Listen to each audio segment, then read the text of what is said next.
Argentina looked a little bit like Scotland the other day when they were ready to play against Brazil. I tweeted out that the stadium, which was to be hosting the World Cup qualifier between Argentina and Brazil, looked a lot like a Sunday rainy morning in Scotland when I used to play. But we would play in it, and we would just dive into the puddles, and slide tackles would be the only way to tackle. Do you guys add a day to the week when it rains, or is it just always a rainy Well, morning? if it was, that was 7 to be days the a case, week. Jason, then we would have 14 days in our week because it rains every single day in Scotland. I don't follow the logic of 14 days. You said a if week. it rains, do you add a day every time it rains? So 7 days a week, times it by 2.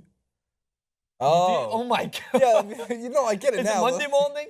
Yeah, sort of in a way. Jesus. It's early. It's All right. early. So anyway, the World Cup qualifier, it's a huge game, Argentina versus Brazil. I was tuned in to watch it. By the time this clip's up, it will be going on today. So yes, I will be watching that clip, and I'll be tweeting it out so you guys can follow me. Shameless plug, Francis_Maxwell. At Jason Rubin 91. Mid-clip, shameless plug. But what I wanted to talk about is how important this game is. So World Cup qualifiers starting for Russia 2018 in the South American division.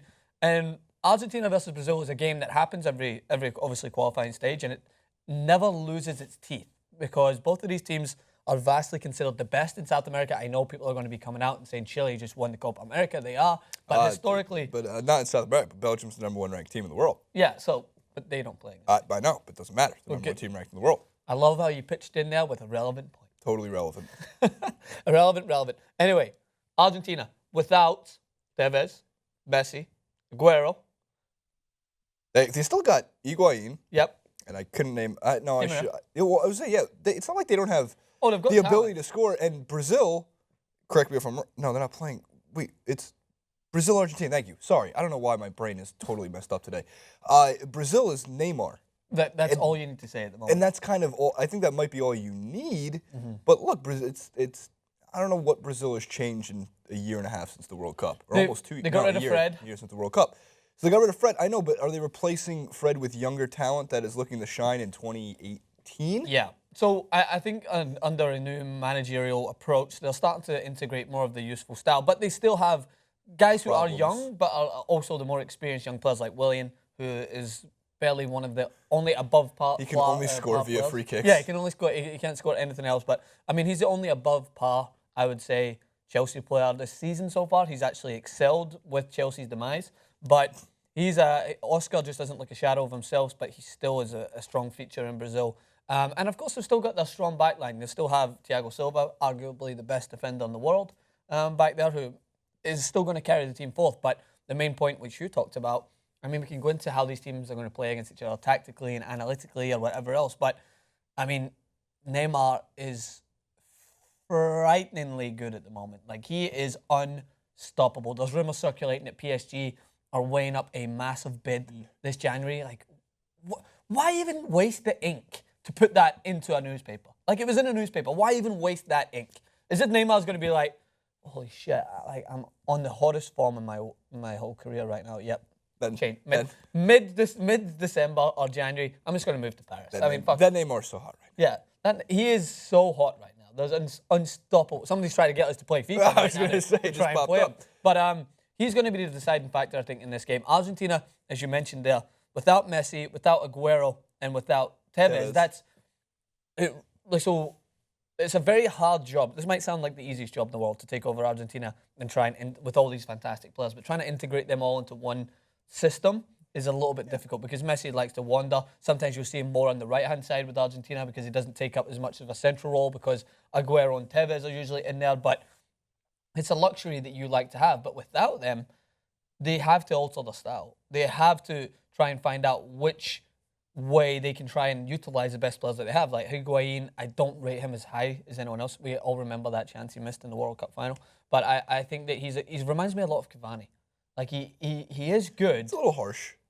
I think because I know your feelings about Cavani. I think Higuain's a little bit better than Cavani, and he also he was offside, but at least he finished. Yeah. The funny thing about it is like it's funny how in today's modern game you use Cavani as an insult. You're such a Cavani. What do you mean? I'm a multi-million-dollar player that's playing up top for PSG week in, week out.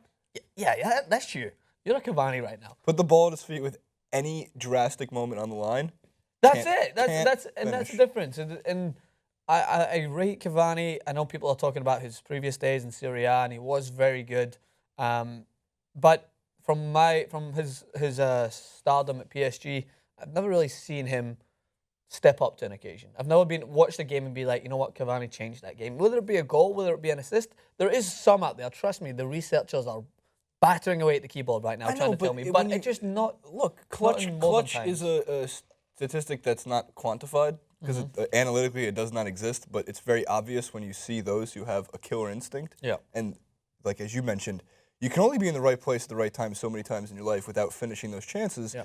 And with Cavani, there's strikers, there's forwards, there's any player in world football who would die to be in the right place at the right time as much as Cavani is to get that opportunity. He just is, and in big moments, the Champions League, at least last year's Champions League, this year's Champions League, and in some, but not too many that I can name off the top of my head, League One big matchups, he can't fucking find the net. If you're up 3 or you're down 3, Cavani might be good for a goal. Yeah, I think you're spot on, especially Champions League. Maybe I'm being influenced. Yeah, maybe the coffee's coming. Finally, I always try to trick, by the way, I try to trick Jacori into getting, like, so to say, do the coffee thing. And looking at it from the start of the qualification stage, Argentina haven't exactly made a hot start. They're all 1-1 at the moment. Still trying to find that first victory, which is going to be even harder. How long is World Cup qualifiers?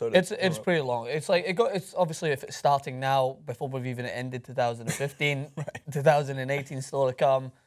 It's a very long qualification stage in all of the competitions because the Euros is still, like the European teams, the Euros is still going on right now. They're still the main. I know, and I'm very excited for the Euros. Qualification. Yeah, and so am I without the fact that Scotland aren't in it. But of course, this weekend, with a quick mention about that, the playoff games are taking place. There's the battle of the close nations. I would say the Viking nations of Denmark versus Sweden are taking each other on. Sweden obviously looking to try and bounce back after they missed out so narrowly in the World Cup due to someone, what's his name again? Oh, yeah, Cristiano Ronaldo being phenomenal. I remember that game, just destroying Sweden. And then you've got Republic of Ireland who are in action, and I would love to see Republic of Ireland in the Euros. We've seen their neighbours, their neighbours Northern Ireland are fully qualified.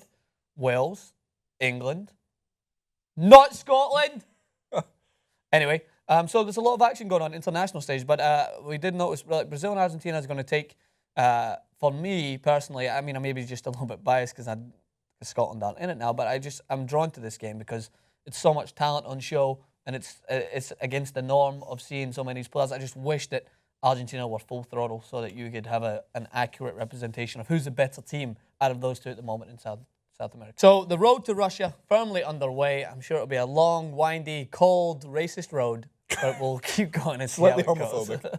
All right, well, make sure to let us know what you guys think in the comment section below. You're looking forward to Argentina versus Brazil. Let's hope that it goes ahead without any further rain or downpour. It looks like a Scotland field. And make sure to follow us on Twitter. Second plug, @Francis_Maxwell, @JasonRubin91, @2IT Sports. Come back again.